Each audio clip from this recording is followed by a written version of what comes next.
Hi guys, welcome back to the channel. ಮೊದಲನೇದಾಗಿ ನಮ್ಮ Logan pole ಅವರ ಬಗ್ಗೆ ಮಾತಾಡೋದಾದ್ರೆ ನಿಮ್ಮೆಲ್ಲರಿಗೂ ಕೂಡ ಗೊತ್ತೇ ಇರಬಹುದು, ಸಾಟರ್ಡೆ ನೈಟ್ ಮೇನ್ ಇವೆಂಟ್ ಅಲ್ಲಿ ನಮ್ಮ ಲೋಗನ್ ಪೋಲ್ ಅವರಿಗೆ ಇಂಜುರಿ ಆಯಿತು. ಅಂಡ್ ಈಗ ಆ ಒಂದು ಇಂಜುರಿಗೆ ಸರ್ಜರಿನೂ ಕೂಡ ನಮ್ಮ ಲೋಗನ್ ಪೋಲ್ ಅವರು ಸಕ್ಸಸ್ಫುಲ್ ಆಗಿ ಮುಗಿಸ್ಕೊಂಡಿದ್ದಾರೆ. ಅಂಡ್ ಅವರು ನಮ್ಮೆಲ್ಲರಿಗೋಸ್ಕರ ಒಂದು ಮೆಸೇಜ್ನು ಕೂಡ ಕೊಟ್ಟಿದ್ದಾರೆ. ನೀವು ಇಲ್ಲಿ ನೋಡ್ತಾ ಇರಬಹುದು, Tron my triceps got surgery while wide awake, told doctors I want feel it all, still the tag team champ just FYI, they are telling me 6 months recovery but I don't believe them. I will back in a couple of weeks with some prime shakes 32% protein ಅಂತ ಒಂದು tweet ನ ಮಾಡಿದ್ದಾರೆ. ಅಂದ್ರೆ ಅವ್ರು ಹೇಳ್ತಾರೆ, ನನ್ನ Tron tricep surgery ಏನಿತ್ತು ಅದು ಮುಗ್ದಿದೆ ಅಂಡ್ ನಾನು ಡಾಕ್ಟರ್ಸ್ ಗಳಿಗೆ ಹೇಳಿದ್ದೆ ಆ ಒಂದು ಸರ್ಜರಿ ಮಾಡಬೇಕಾದ್ರೆ ನನಗೆ ಯಾವುದೇ ರೀತಿಯ ನಿದ್ದೆ ಇಂಜೆಕ್ಷನ್ ಕೊಟ್ಬಿಟ್ಟು ಮಲಗಿಸ್ಬೇಡಿ, ನಾನು ಎಲ್ಲದನ್ನ ಕೂಡ ಕಣ್ಣಾರೆ ನೋಡಬೇಕು ಅಂತ. ಅದೇ ರೀತಿಯ ಒಂದು ಕಂಪ್ಲೀಟ್ ಪ್ರೋಸೆಸ್ ನಾನು ನೋಡಿದ್ದೀನಿ.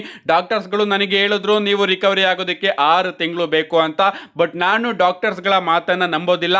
ಆದಷ್ಟು ಬೇಗ ಕೆಲವು ವಾರಗಳಲ್ಲೇ ನಾನು ರಿಟರ್ನ್ ಆಗ್ತೀನಿ ಅಂತ ನಮ್ಮ ಲೋಗನ್ ಪೋಲ್ ಅವರು ಸಿಕ್ಕಾಪಟ್ಟೆ ಕಾನ್ಫಿಡೆಂಟ್ ಅಲ್ಲಿ ಹೇಳಿದ್ದಾರೆ. ಅಂಡ್ ನಾನು ಪ್ರೈಮ್ ನ ಕೊಡೋದು ಬೇಗ ರಿಕವರಿ ಆಗ್ತೀನಿ ಅಂತ. ನಾವು ಕೂಡ ಕೇಳ್ಕೊಳ್ಳೋಣ, ನಮ್ಮ ಲೋಗನ್ ಪೋಲ್ ಅವರು ಆದಷ್ಟು ಬೇಗ ರಿಕವರಿ ಆಗಿ ರಿಟರ್ನ್ ಆಗ್ಲಿ ಅಂತ.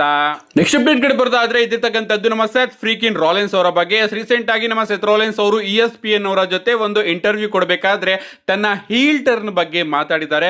ಅವ್ರು ಹೇಳ್ತಾರೆ, ನನಗೆ ನಿಜವಾಗ್ಲೂ ಕೂಡ WWE ಕಂಪನಿಯಲ್ಲಿ ಫೇಸ್ ಆಗಿ ಇರೋದಕ್ಕೆ ಇಷ್ಟ ಇಲ್ಲ, ಅಂದ್ರೆ ಹೀರೋ ಆಗಿ ಇರೋದಕ್ಕೆ ಇಷ್ಟ ಇಲ್ಲ. ಆಫ್ಕೋರ್ಸ್ ಫ್ಯಾನ್ಸ್ ಗಳು ನನ್ನ ಸಪೋರ್ಟ್ ಮಾಡ್ತಾರೆ, ಬಟ್ ಆ ಒಂದು ಸಪೋರ್ಟು ಜಾಸ್ತಿ ದಿನ ಇರೋದಿಲ್ಲ.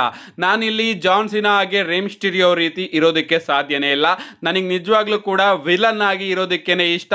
ಅಂಡ್ ವಿಲನ್ ಆಗಿನೇ ನಾನು WWE ಕಂಪನಿಯಲ್ಲಿ ಮೋಸ್ಟ್ ಫೇವ್ರೆಟ್ ವಿಚಾರಗಳನ್ನ ಮಾಡಿರೋದು. ಅಂಡ್ ಅದಕ್ಕೋಸ್ಕರ ನನಗೆ ಜಾಸ್ತಿ ದಿನ ಹೀರೋ ಆಗಿ ಇರೋದಕ್ಕೆ ಇಷ್ಟ ಇಲ್ಲ ಅಂತ ನಮ್ಮ ಸೆತ್ ಫ್ರೀಕಿನ್ ರಾಲೆನ್ಸ್ ಅವರು ಕಮೆಂಟ್ ಮಾಡಿದ್ದಾರೆ. WWE ಕಂಪನಿಯಲ್ಲಿ ಎಲ್ಲರಿಗೂ ಕೂಡ ಬೇಬಿ ಫೇಸ್ ಆಗಿ ಇರೋದಕ್ಕಿಂತ ಆಸ್ ಈಲ್ ಸೂಪರ್ ಸ್ಟಾರ್ ಆಗಿ ಇರೋದಕ್ಕೇನೆ ಇಷ್ಟ ಆಗುತ್ತೆ. ನೆಕ್ಸ್ಟ್ ಅಪ್ಡೇಟ್ ಕಡೆ ಬರೋದಾದ್ರೆ ಇದಿರ್ತಕ್ಕಂಥದ್ದು ನಮ್ಮ ಡೊಮಿನಿಕ್ ಮಿಸ್ಟೀರಿಯೋ ಅವರ ಬಗ್ಗೆ. ರೀಸೆಂಟ್ ಆಗಿ ನಮ್ಮ ಡೊಮಿನಿಕ್ ಮಿಸ್ಟೀರಿಯೋ ಅವರು ಕೂಡ ಒಂದು ಇಂಟರ್ವ್ಯೂ ಅಲ್ಲಿ ಹೇಳಿದ್ದಾರೆ. ಅಂಡ್ ಅವರು ಒಂದು ಸ್ಟೇಟ್ಮೆಂಟ್ ನ ಕೊಟ್ಟಿದ್ದಾರೆ. WWE ಕಂಪನಿ ಅವರು ನನ್ನನ್ನ ಯಾಕೆ ಚೆನ್ನಾಗಿ ಯೂಸ್ ಮಾಡ್ಕೊಳ್ತಾ ಇಲ್ಲ ಅಂತ. ಅವ್ರು ಹೇಳ್ತಾರೆ, ನನಗಂತೂ ಗೊತ್ತಾಗ್ತಾ ಇಲ್ಲ WWE ಕ್ರಿಯೇಟಿವ್ ಟೀಮು ಇನ್ನು ಏನಕ್ಕೆ ವೆಯ್ಟ್ ಮಾಡ್ತಾ ಇದ್ದಾರೆ ಅಂತ. ನನಗಾಗ್ಲೇ 29 ವರ್ಷ ಅಂಡ್ ನಾನು ಈಗಾಗಲೇ ದೊಡ್ಡ ಸ್ಟಾರ್ ಆಗಿ ಬೆಳೆದಿದ್ದೀನಿ.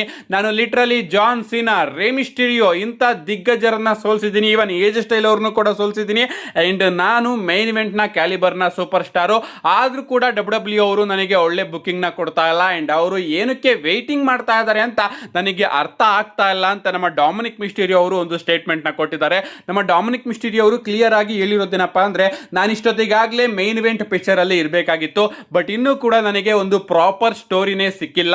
ಎಲ್ಲಂದ್ರಲ್ಲಿ ನನ್ನನ್ನು ಅವರು ಯೂಸ್ ಮಾಡ್ಕೊಳ್ತಾ ಇದ್ದಾರೆ ಅಂತ ನಮ್ಮ ಡೊಮಿನಿಕ್ ಮಿಸ್ಟೀರಿಯೋ ಅವರು ಕಮೆಂಟ್ ಮಾಡಿದ್ದಾರೆ. ನಿಜವಾಗ್ಲೂ ಡೊಮಿನಿಕ್ ಮಿಸ್ಟೀರಿಯೋ ಅವರಲ್ಲಿ ಪೊಟೆನ್ಷಿಯಲ್ ಏನೋ ಇದೆ. ಅವರನ್ನ WWE ಅವರು ಎಷ್ಟೊಂದು ಹೈಕ್ಗೆ ತಗೊಂಡು ಬಂದಿದ್ರು. ಇವನ್ ಕ್ರೌಡ್ ಕಡೆಯಿಂದನೂ ಕೂಡ ನಮ್ಮ ಡೊಮಿನಿಕ್ ಮಿಸ್ಟೀರಿಯೋ ಅವರು ಅಷ್ಟೇ ರಿಯಾಕ್ಷನ್ ನ ಪುಲ್ ಮಾಡ್ತಾರೆ. ಬಟ್ ಅವರ ಫಿಟ್ನೆಸ್ ಒಂದು ರೀಸನ್ ಅಂತ ಅನ್ಕೋತೀನಿ. ಇನ್ನೂ ಕೂಡ ಯಾಕೆ ನಮ್ಮ ಡೊಮಿನಿಕ್ ಮಿಸ್ಟೀರಿಯೋ ಅವರು ಮೈನ್ ಇವೆಂಟ್ ಗೆ ಬಂದಿಲ್ಲ ಅಂತ. ಬಟ್ ಹಂಗ್ ನೋಡಿದ್ರೆ ಆಗಿನೂ ಕೂಡ ರೇ ಮಿಸ್ಟೀರಿಯೋ ಅವರು ಆಗಿರ್ಬೋದು, ಎಡಿ ಗೆರೆರೋ ಆಗಿರ್ಬೋದು, ಇವರೆಲ್ಲರೂ ಕೂಡ WWE ಚಾಂಪಿಯನ್ಸ್ ಆಗಿದ್ದಾರೆ. ಸೊ ಇನ್ನೂ ಒಂದು 2-3 ವರ್ಷದಲ್ಲಿ ನಮ್ಮ ಡೊಮಿನಿಕ್ ಮಿಸ್ಟೀರಿಯೋ ಅವ್ರನ್ನ WWE ಅವರು ನೀಟಾಗಿ ಮೈನ್ ಇವೆಂಟ್ ಗೆ ಪುಷ್ ಮಾಡಿದ್ರೆ ಅಫ್ಕೋರ್ಸ್ ಅವರು ಕೂಡ ವರ್ಲ್ಡ್ ಚಾಂಪಿಯನ್ ಆಗೋದ್ರಲ್ಲಿ ಡೌಟೇ ಇಲ್ಲ. ನೆಕ್ಸ್ಟ್ ಅಪ್ಡೇಟ್ ಕಡೆ ಬರೋದಾದ್ರೆ ಇದಿರ್ತಕ್ಕಂಥದ್ದು FTR ಅವರ ಬಗ್ಗೆ. FTR ಅಂದ್ರೆ ಯಾರು ಅಂತ ನಿಮ್ಮೆಲ್ಲರಿಗೂ ಕೂಡ ಗೊತ್ತೇ ಇರಬಹುದು. ಇವರು ಸದ್ಯಕ್ಕೆ AEW ಕಂಪನಿಯಲ್ಲಿ ನಮಗೆ ನೋಡೋದಕ್ಕೆ ಸಿಗ್ತಾ ಇದ್ದಾರೆ. ಬಟ್ WWE ಕಂಪನಿಯಲ್ಲಿ ಇವರು ದಿ ರಿವೈವಲ್ ಅಂತ ಟ್ಯಾಗ್ ಟೀಮ್ ಆಗಿ ಸಿಕ್ಕಾಪಟ್ಟೆ ಫೇಮಸ್ ಆಗಿದ್ರು. ಅದಾದ್ಮೇಲೆ WWE ಅವರು ಇವರನ್ನ ರಿಲೀಸ್ ಮಾಡಿದ್ರು ಅಂಡ್ ಈಗ AEW ಕಂಪನಿಯಲ್ಲಿ ಇದ್ದಾರೆ. ಬಟ್ ರೀಸೆಂಟ್ ಆಗಿ ಇವರ AEW ಕಾಂಟ್ರಾಕ್ಟ್ ಮುಗಿತಾ ಬರ್ತಾ ಇದೆ. ಅಂಡ್ ಅದರಿಂದ WWE ಕಂಪನಿಯವರು ಇವ್ರನ್ನ ವಾಪಸ್ಸು ಮತ್ತೊಮ್ಮೆ ತನ್ನ ಕಂಪನಿಗೆ ಕರ್ಕೊಂಡು ಬರೋದಕ್ಕೆ ಮಾತುಕತೆಗಳನ್ನ ಶುರು ಮಾಡಿದ್ದಾರೆ. ನಿಜವಾಗ್ಲೂ ನನಗೆ ಅರ್ಥ ಆಗ್ತಾ ಇಲ್ಲ. ಕರ್ಕೊಂಡು ಬರ್ತೀರಾ ಕಳಿಸ್ತೀರಾ, ಕರ್ಕೊಂಡು ಬರ್ತೀರಾ ಕಳಿಸ್ತೀರಾ, ಅದ್ರ ಬದಲು ಇರೋರ್ನೇ ಚೆನ್ನಾಗಿ ಬುಕ್ಕಿಂಗ್ ಮಾಡಿದ್ರೆ ಏನಾಗುತ್ತೆ ಅಲ್ವಾ. ಏನೇ ಆಗ್ಲಿ FTR ಅವ್ರನ್ನ WWE ಅವರು ತನ್ನ ಕಂಪನಿಗೆ ಕರ್ಕೊಂಡು ಬರೋದಕ್ಕೆ ಇಂಟ್ರೆಸ್ಟೆಡ್ ಆಗಿದ್ದಾರಂತೆ. ನೆಕ್ಸ್ಟ್ ಅಪ್ಡೇಟ್ ಕಡೆ ಬರೋದಾದ್ರೆ ಇದಿರ್ತಕ್ಕಂಥದ್ದು ನಮ್ಮ ಜೇಕೋ ಫಾಟೋ ಅವರ ಬಗ್ಗೆ. ರೀಸೆಂಟ್ ಆಗಿ ನಮ್ಮ ಜೇಕೋ ಫಾಟೋ ಅವರು ಸ್ಪೋರ್ಟ್ಸ್ ಸೆಂಟರ್ ಅವರ ಜೊತೆ ಒಂದು ಪಾಡ್ಕಾಸ್ಟ್ ಅಲ್ಲಿ ನಮಗೆ ನೋಡೋದಕ್ಕೆ ಸಿಗ್ತಾರೆ.